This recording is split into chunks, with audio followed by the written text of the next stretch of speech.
Hello. Disclaimer. I am not drunk, but I'm learning to speak.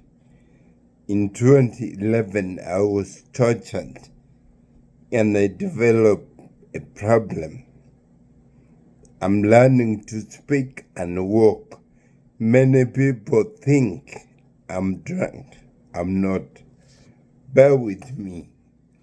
Today, I want to talk about education in Gulu today versus then, our time. In Gulu, to be admitted in school then, you have to put your hands and it must reach your ear.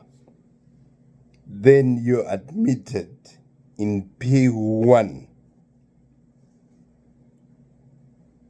Me, I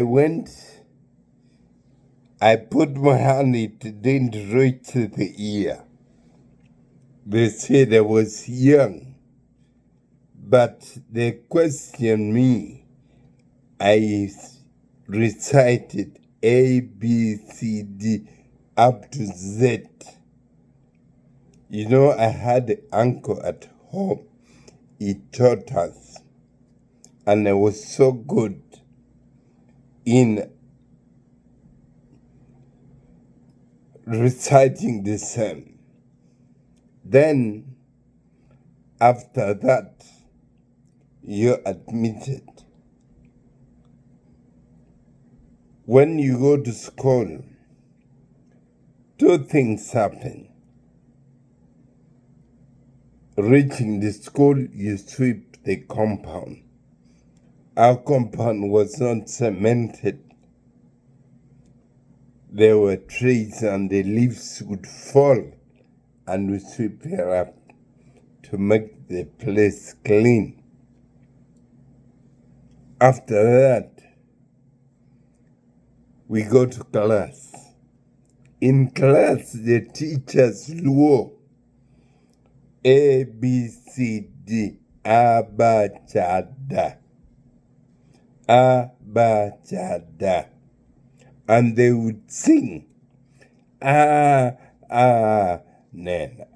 en, kana, gin mayom ea, chwer I'm not good at singing. They would sing and you master in your head.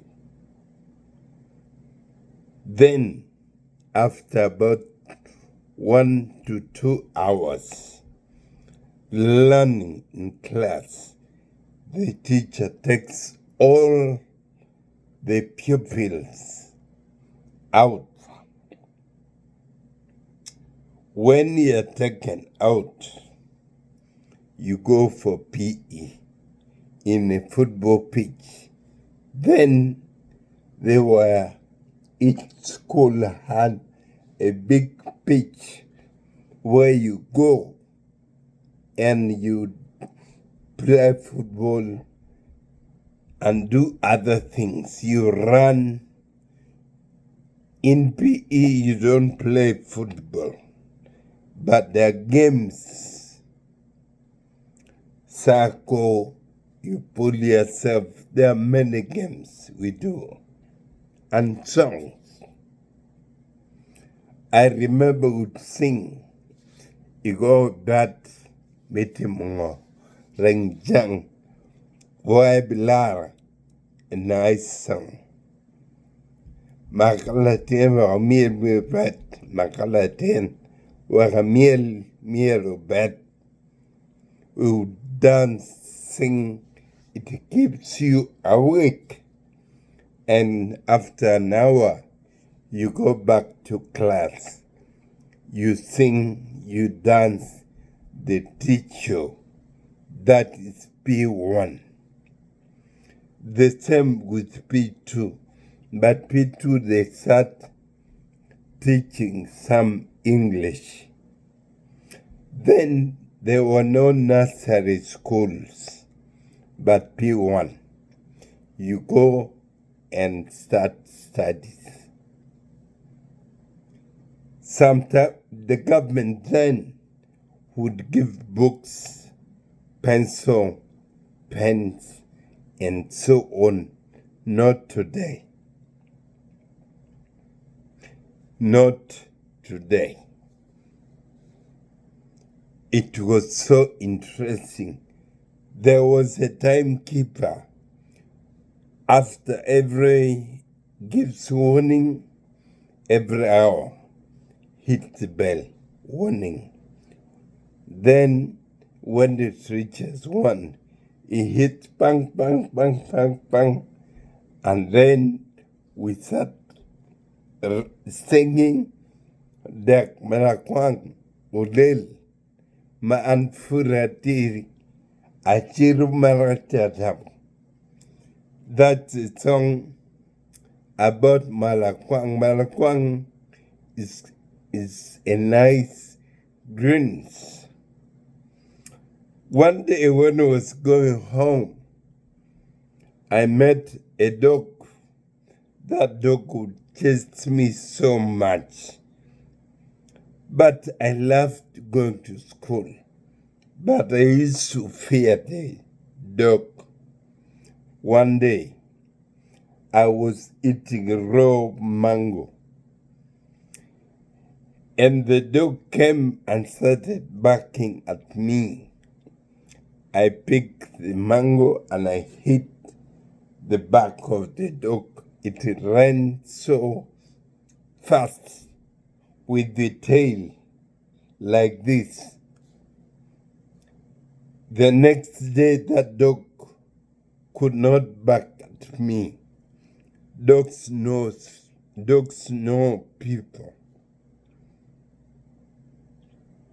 But today, most schools do not have fields in grounds. All schools had that. Those in P4 up to P6 would do a lot of, they don't now engage in, actually, they speak English. Me, I learned English from P4. Interesting.